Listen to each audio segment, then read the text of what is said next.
Marine Corporal Glenn McDowell was crouched in the rubbish pit behind the prison barracks when he heard the cries begin. Through the late afternoon mist of December 14, 1944, he watched Japanese soldiers methodically pouring gasoline into the air raid shelters where his fellow prisoners huddled underground. What happened next would torment him for the rest of his life. The shelters burst into flames. Men stumbled out from the entrances, their bodies engulfed in fire, only to be gunned down or stabbed with bayonets where they fell. McDowell pressed himself deeper into the refuse, barely breathing as Japanese guards searched for survivors along the rocky cliffs overlooking Puerto Princesa Bay. Of the 150 American prisoners of war confined at Camp 10A on Palawan Island in the Philippines, 139 would perish that afternoon in one of the Pacific War's most gruesome massacres. But 11 men somehow escaped the inferno. What they endured in the weeks that followed, burned, wounded, hunted, would defy every medical notion of human survival and ultimately spare thousands of other captives from the same fate. This is the story of how those 11 Americans refused to surrender, even when death seemed a mercy. To understand what happened on that December afternoon, we must return 2.5 years earlier, to August 12, 1942. That's when 300 American prisoners first arrived at Puerto Princesa aboard 2 transport ships. They were survivors of the Battle of Bataan and the fall of Corregidor, men who had already endured months of combat, starvation, and the beginnings of what would later be known as the Bataan Death March. The captives were confined in the old Philippine Constabulary Barracks, officially designated as Palawan's Prison Camp 10A. Their Japanese overseers had ambitious plans for them.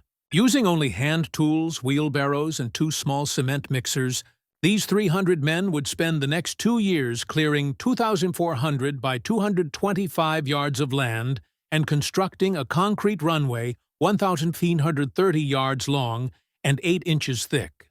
Captain Fred Brune was the senior officer among them, alongside Dr. Carl Mango and Dr. Henry Knight, a dentist who did his best to provide what medical aid he could with almost no supplies.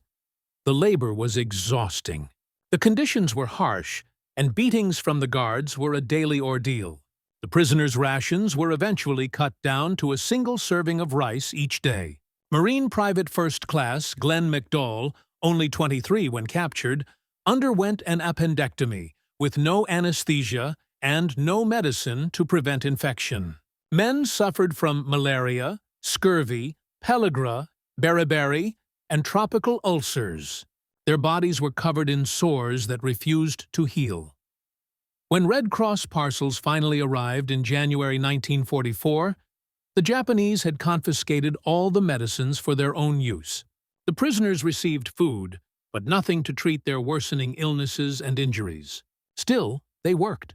They had no choice. As one survivor later recalled, "You worked or you were beaten. If you protested, you were beaten to death." There were escape attempts. The first occurred on August 11, 1942, when 6 prisoners made a desperate dash for freedom. 5 managed to reach Filipino guerrillas at Brooks Point in southern Palawan. 2 more successfully fled on August 29 with help from local guides. But the attempts in February and June of 1943 failed. The men were captured and executed. By September 1944, work on the airfield had advanced enough that the Japanese ordered 159 prisoners sent back to Manila, keeping only 150 on Palawan to finish the task. It seemed like good news at the time. No one realized those sent to Manila had merely received a temporary reprieve from death. October 1944 brought a turning point in the war. General Douglas MacArthur returned to the Philippines, landing on Leyte Island with a massive invasion force. American B-24 Liberators began appearing overhead, systematically bombing the airfield the prisoners had built with their bare hands.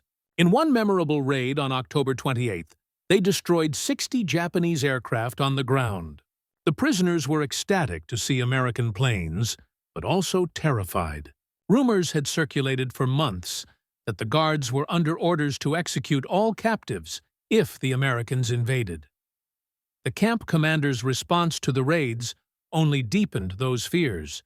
He ordered the POWs to dig trenches roofed with logs and dirt to serve as air raid shelters. 3 large shelters were built, along with several smaller 2- and 3-man ones scattered around the compound. Shelter A held 50 men, Shelter B 35, and Shelter C about 25 to 30. The larger shelters were 5 feet deep, 4 feet wide, and up to 150 feet long. The prisoners dug them believing they would be protected from American bombs, unaware they were excavating their own tombs. December 14, 1944, began strangely. The guards roused the men at 2:00 a.m., much earlier than usual. At the airfield, the POWs noticed more guards than normal, all in full combat gear with bayonets fixed. Many dismissed it as pre-invasion nerves. The Japanese knew American forces were closing in. Marine Corporal Rufus W. Smith turned to his friend Glenn McDowell that morning and muttered, "Something's going on, Dole. What the hell do you think's happening?" McDowell had no answer, but both men felt the tension as they worked beneath the rising tropical sun, filling bomb craters and repairing the runway. Around 2 p.m., an air raid siren wailed. The guards ordered the prisoners into the shelters. The 150 men filed into the 3 main trenches, Shelter A deep inside the camp, Shelter B in the center, and Shelter C closest to the cliff overlooking the bay. They had done this routine countless times during real American raids, but now the sky was empty. Private Tomas Arasawa of the Imperial Japanese Army fixed the bayonet on his Type 99 Arisaka rifle, checked the chamber, and from the veranda of the guard barracks, watched his comrades carry buckets of aviation fuel toward the shelters. McDowell, peering from inside, knew instantly that something was horribly wrong. The guards weren't seeking cover. They were forming a semicircle around the entrances. Then, 5 soldiers walked to one of the shelters and hurled gasoline inside. A sharp command rang out in Japanese. Someone struck a match. The shelter detonated in fire. Men deep within screamed as flames filled the narrow chamber, devouring the air and turning it into an underground furnace. Those near the entrance tried to flee, but Japanese troops stood ready with machine guns, cutting them down or stabbing them where they stood. The soldiers moved methodically from one shelter to the next. They drenched Shelter A first, then moved to Shelter B, tossing in hand grenades and firing at any movement. There was no mercy, no hesitation, only cold, deliberate execution. But amid the chaos and smoke, a few men found slim chances to escape. A medic in McDowell's shelter, his body already burning, screamed a warning. "They're burning us alive!" Several prisoners near the back of Shelter C spotted a weak spot in the wall, a small opening they could squeeze through. Marine Sergeant Rufus Smith and Glenn McDowell were among them. 9 men made it out the back of that shelter and ran for the 60-foot cliff overlooking Puerto Princesa Bay. Behind them, they could hear the screams of men burning alive and the steady crack of rifle fire as guards hunted survivors. The choice was simple: jump and risk the fall or stay and die. They jumped. McDowell hit the rocky shore below. Battered but alive, he scrambled into a crevice. 60 feet to the rocks below between the boulders as bullets sparked off the rocks around him. From his hiding place, he watched 2 other PWs run past him, attempting to swim to freedom. Both were cut down by Japanese riflemen positioned on the cliff above. Japanese patrol boats appeared in the bay, shooting at anybody and anything that moved. As one survivor later testified, guards descended the cliff face, hunting methodically through every crack and crevice. They found prisoners hiding in sewage outlets under the camp garbage dump in rocky caverns at the water's edge. Each discovery ended the same way: torture, then execution. Marine Sergeant Douglas Bogue, shot in the leg while escaping his shelter, fought a group of Japanese sailors at the water's edge and somehow wrestled away their machine gun. Now, he killed several of his attackers before diving into the bay. Corporal Elmo Mo Deal was burned, shot twice, and bayoneted approximately 20 times in the course of his escape. Somehow, he kept moving. Rufus Smith hid in a crevice for hours as Japanese soldiers hunted survivors just feet away. He watched guards discover a wounded American who had made it to the beach. Smith would later describe what he witnessed. "I could see the bayonets draw blood when they poked him. Another came up with some gasoline and a torch, and I heard the American beg them to shoot him and not to burn him. The Japanese guard poured gasoline in the man's foot and lit it. The other guards laughed and poked him with their bayonets. Then they did the same thing to his other foot, then to his hand. When the man collapsed, they threw the entire bucket of gasoline over him. He burst into flames. Smith remained hidden, forcing himself not to move, not to breathe too loudly, as his fellow prisoner burned to death just yards away. The hunt continued until darkness fell over Palawan Island. As night descended on December 14th, the Japanese finally withdrew from the beach, satisfied they had killed everyone. In the camp above, guards held 11 men still breathing celebration that night to commemorate their successful execution of the American prisoners. Civilians who later questioned the absence of the PS were given conflicting stories. Some were told the prisoners had been killed in American air raids, others that they had been transferred to another camp. But beneath the cliffs and hidden in the rocks, 11 American men still clung to life. They were burned, shot, bayoneted, beaten, and broken. Every medical text said they should be dead or dying, but they had survived the initial massacre. Now came the truly impossible part, staying alive long enough to reach safety. Glenn McDowell spent the first night hiding in the camp garbage dump, the same refugee pile where he had watched the massacre begin. His body was covered in burns and cuts from his escape. He had no food, no water, and Japanese guards were still patrolling the area. But he knew that staying near the camp meant certain death, if discovered. On the evening of December 18th, 3 days after the massacre, McDowell made his decision. He slipped into the water and 5 miles through shark waters began swimming across Puerto Princesa Bay, a distance of 5 miles. He was in the water all night. His arms and legs went numb in the cold. He nearly drowned multiple times as exhaustion overwhelmed him. Finally, just before dawn, he collapsed on the far beach. He found a coconut, cracked it open with a rock, and drank the milk. It was the first sustenance he'd had in 4 days. As daylight emerged, he saw huts across the bay and decided to swim toward them, praying it was a friendly village. Halfway across, just before his strength gave out completely, he spotted a wooden fishing trap. He climbed aboard and passed out. He awoke the next morning to the smell of food being cooked in the village and the sight of a native fishing boat approaching the trap. He half rose and they spotted him. "Hey, Joe!" a Filipino called out. "You are," P. McDowell responded weakly. "I was but no longer." Coro Vital. The Filipinos pulled him aboard and took him to their village. These were members of the local resistance movement, people who risked their lives daily to oppose the Japanese occupation. They fed McDowell, treated his wounds as best they could, and hid him from Japanese patrols. For the first time since December 14th, Glenn McDowell allowed himself to believe he might actually survive. Rufus Smith faced a different ordeal. After hiding in the rocks through the first night, he too decided to swim across the bay. Despite his wounds and weakness from years of malnutrition and abuse, he entered the water on December 15th and began the 5-mile crossing. Halfway across, a shark attacked him, biting deeply into his left arm and shoulder. Smith fought off the shark and somehow kept swimming. Blood poured from the wounds, attracting more sharks, but Smith refused to stop. He reached the opposite shore, more dead than alive. His left arm nearly useless from the shark bites. His body pushed beyond any reasonable limit of human endurance.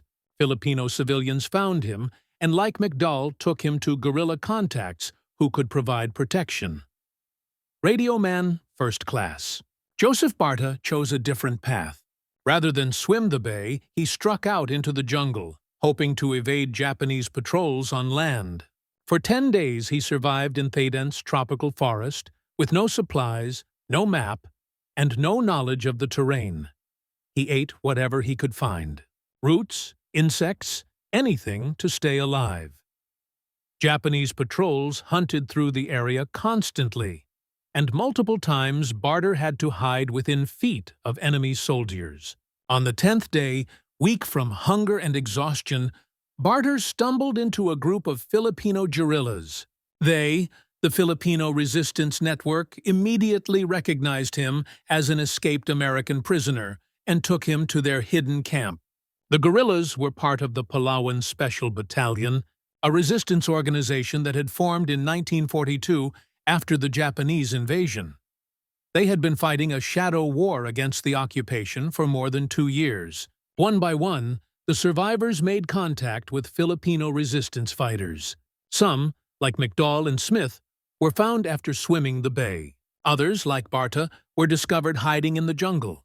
The guerrillas moved them south to Brooks Point, the battalion's alternate command post, traveling by foot and by outrigger canoe along the coast, always staying ahead of Japanese patrols. The journey to Brooks Point was approximately 25 miles through enemy-controlled territory. The survivors could barely walk. Their burns were infected. Their wounds had not been properly treated.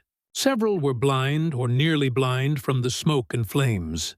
But the Filipino guerrillas refused to abandon them, carrying the wounded when necessary and sharing their meager rations. By early January 1945, 6 of the 11 survivors had reached Brooks Point.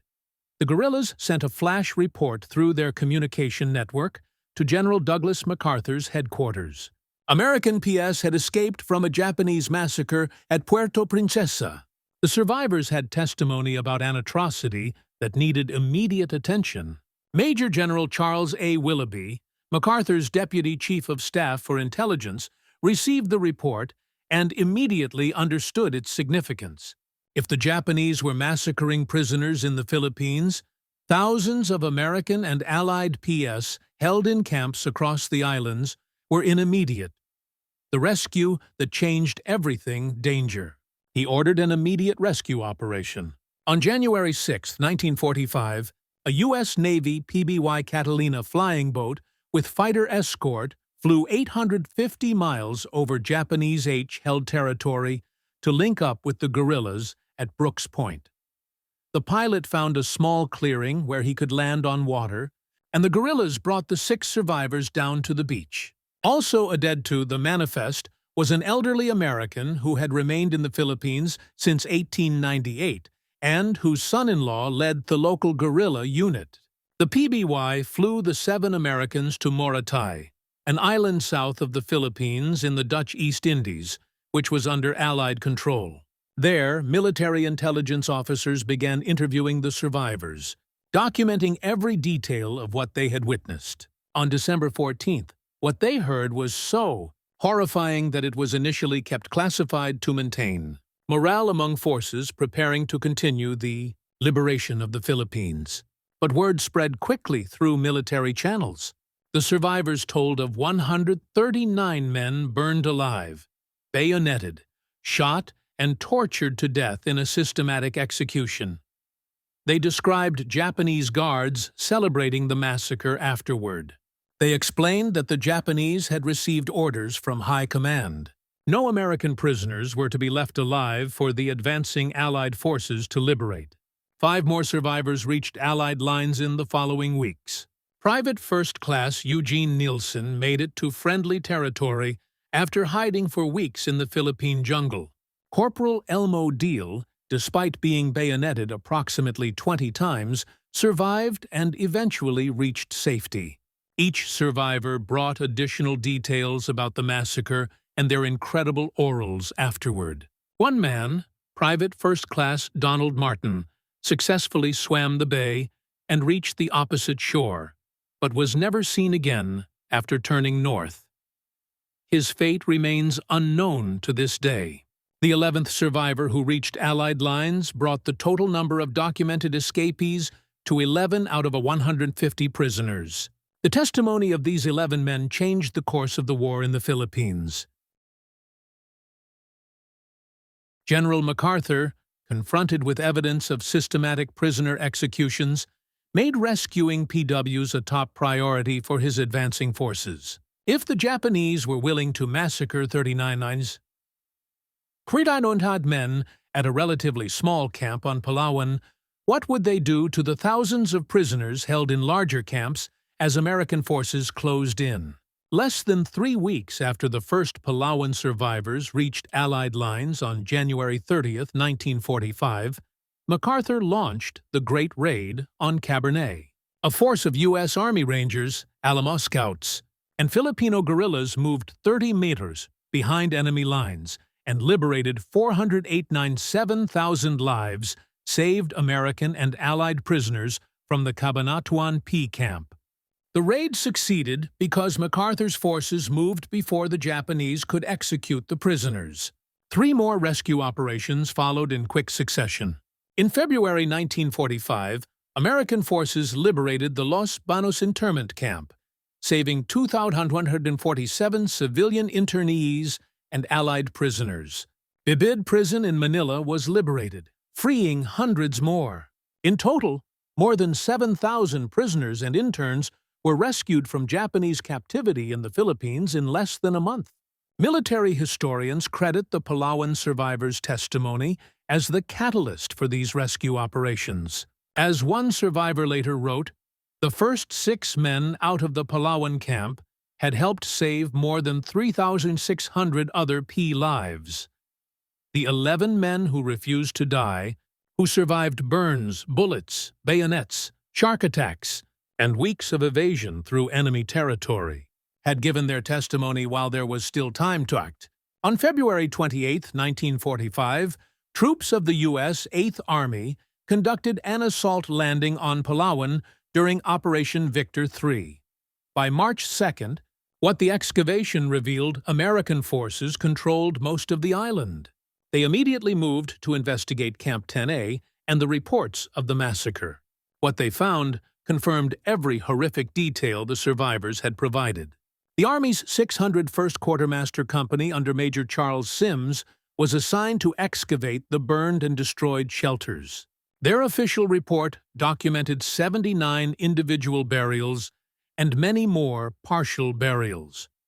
The report stated 26 skeletons, some still with flesh on the bones, were found piled 4 and 5 high in one excavation. The skulls of these skeletons either had bullet holes or had been crushed by some blunt instrument.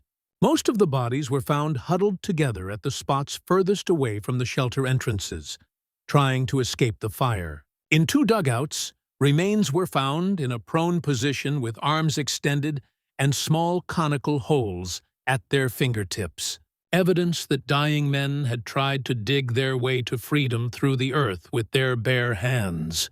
The physical evidence corroborated everything the survivors had described. The Japanese had herded the prisoners into the shelters, doused them with aviation fuel, set them ablaze, and then systematically killed anyone who tried to escape.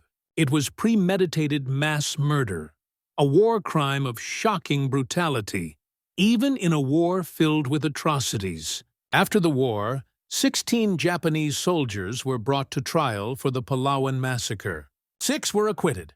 10 received sentences ranging from 5 to 30 years in prison. However, in a general amnesty granted in 1958, all were released. The camp commanding officer, Lieutenant Yoshikazu Sato, known to prisoners as Buzzard, was believed killed in action during the Battle of Palawan. Captain Nage Yoshi Kojima and Lieutenant Sho Yoshiwara were also listed as missing in action and never faced trial. General Tomoyuki Yamashita, under whose command the massacre occurred, was tried for war crimes, including the Palawan massacre.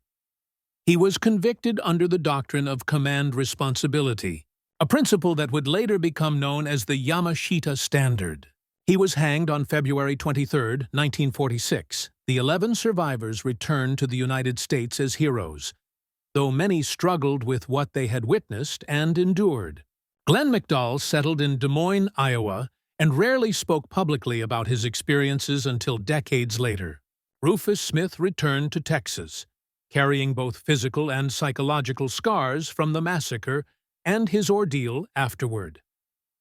In 1952, the remains of 123 of the Palawan victims were transferred to Jefferson Barracks National Cemetery near St. Louis, Missouri, where they lie in a mass grave. The names of all who perished are inscribed on a memorial. In 2009, a monument was erected in Palawan itself, listing the names of the victims and honoring the memory of both those who died and the 11 who survived. The monument's design is striking. At the top stands a sculpture of an emaciated American man in chains rising, how they survived the impossible from flames, symbolizing both the oppression the PS endured and the miraculous survival of the 11 who escaped. Today, the site of Camp Tine at Plaza Cortel has been transformed into a peaceful garden by the sea, a place of reflection on one of the war's darkest moments. Medical experts have studied the Palawan survivors for decades, trying to understand how these men accomplished what should have been impossible. They survived burns that should have been fatal without proper medical treatment. They swam 5 miles through shark-infested waters while injured and malnourished. They evaded enemy patrols for weeks while blind, wounded, and starving. Every conventional measure of human endurance suggested they should have died. But they didn't die. They survived through a combination of factors that science still struggles to fully explain. Sheer determination played a role. The knowledge that their testimony could save others gave them purpose beyond personal survival. The extraordinary courage of Filipino civilians who risked execution to help them made the difference between death and rescue. And perhaps some elements beyond medical explanation, call it the human spirit, call it will to live, carried them through when their bodies had nothing left to give. The story of the Palawan Massacre and the 11 survivors serves as a testament to both the depths of human cruelty and the heights of human resilience. On December 14, 1944, Japanese forces committed an atrocity that ranks among the war's worst crimes. They murdered 139 defenseless prisoners in a manner designed to inflict maximum suffering. It was evil in its purest form. But from that evil emerged something that Japanese commanders never anticipated. Men refused to accept death. They fought, they hid, they swam, they crawled, they endured, and when they finally reached safety, they told their story. That testimony set in motion a chain of events that saved thousands of lives. Prisoners who would have faced the same fate, if not for the evidence these 11 survivors provided. The Filipinos who helped the survivors also deserve recognition for extraordinary courage. Members of the Palawan Special Battalion and countless unnamed civilians risked execution by the Japanese to shelter, feed, and transport wounded American prisoners to safety. They did this knowing that if discovered, they and their families would be killed. Their humanity in the face of occupation represents the best of what people can be in the worst of circumstances. Today, few Americans know the story of Palawan. The Great Raid on Cabanatuan, which the survivors' testimony made possible, receives more attention. The Bataan Death March is better remembered, but the Palawan Massacre and the incredible survival of 11 men deserves its place in history, a zone of World War II. Two's most remarkable stories of endurance against impossible odds. When Glenn McDowell was pulled aboard that Filipino fishing boat on December 19, 1944, he had been without food for 5 days, had swam 5 miles with severe burns, and had spent days hiding in a garbage dump. By all rights, he should have been dead. When Rufus Smith reached the far shore after fighting off a shark attack, his body pushed past every known limit of human capability. When Joseph Barter emerged from the jungle after 10 days with no supplies, he had survived purely through will. These were ordinary American men, Marines, sailors, soldiers who found themselves in an extraordinary and horrific situation. They weren't trained for survival. They weren't elite special forces. They were prisoners who had already endured years of abuse, starvation, disease, and forced labor. Their bodies were broken before the massacre even began. Yet they survived. The testimony that mattered, and in surviving, they changed history. The 7,000 prisoners liberated from other Philippine camps in early 1945 owed their lives in part to 11 men who refused to die, and who told their story while there was still time to act. The legacy of Palawan extends beyond World War II. The massacre led to important changes in how the international community views war crimes and command responsibility. The Yamashita standard holding commanders accountable for atrocities committed by troops under their command became an important precedent in military law. Subsequent war crimes tribunals, including those at Nuremberg, built on principles established in cases like the Palawan Massacre. For the families of the 139 men who died at Palawan, the survivors' testimony provided closure. For years, these families had received only the standard notification, "Killed in action." The survivors could tell them what actually happened, how their loved ones had died, and that their deaths had not been forgotten. It was cold comfort, but it was more than uncertainty. The 11 survivors carried the weight of that December afternoon for the rest of their lives. They had escaped, but 139 of their comrades had not. Survivors' guilt haunted many of them. Some asked themselves why they had been lucky enough to find that hole in the shelter, or to reach the cliff before the guards closed off escape routes, or to make it across the bay when others drowned or were eaten by sharks. There are no good answers to those questions. Survival in situations like Palawan often depends on elements beyond human control. Being in the right place at the right time, having just enough endurance left for one final effort, and encountering allies instead of adversaries. The survivors understood this rationally, but accepting it emotionally was far more challenging. Yet their survival carried significance far greater than their individual stories. Because they lived, 7,000 others were saved. Because they endured weeks of torment to reach Allied lines, MacArthur's intelligence officers obtained the proof necessary to persuade commanders that immediate intervention was vital. Because they shared their account, history now remembers the 139 men who perished at Palawan, rather than letting their fate be buried by time and Japanese concealment. The Palawan Massacre remains one chapter in the larger narrative of Allied prisoners held in Japanese captivity during World War II.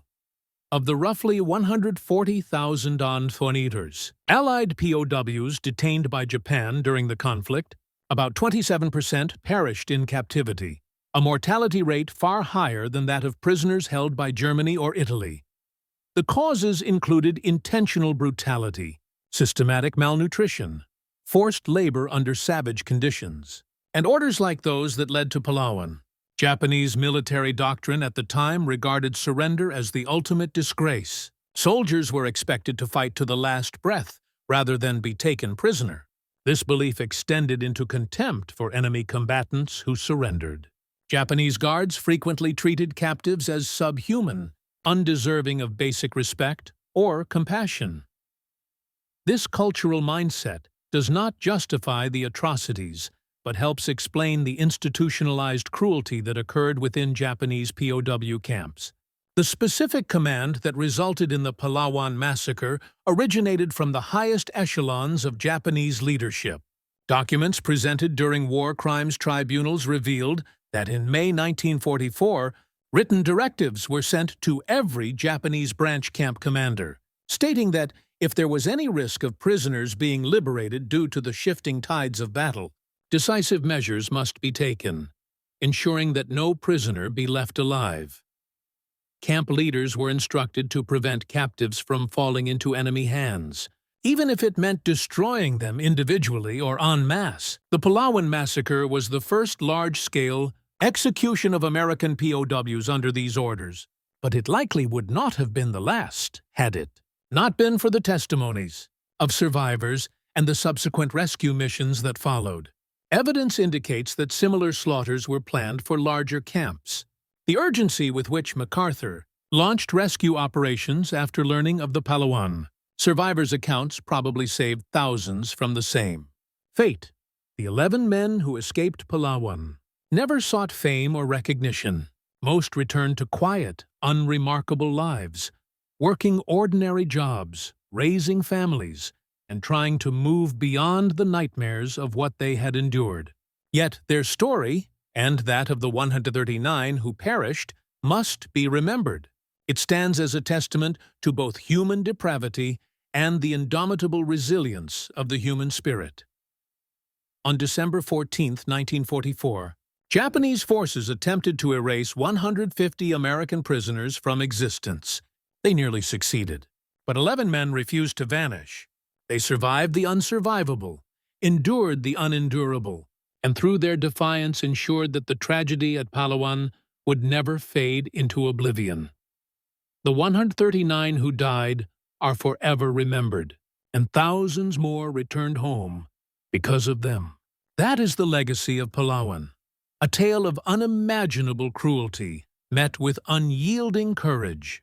A story of 11 ordinary men who achieved the extraordinary. A reminder that even in humanity's darkest hours, the human spirit can still refuse to be extinguished.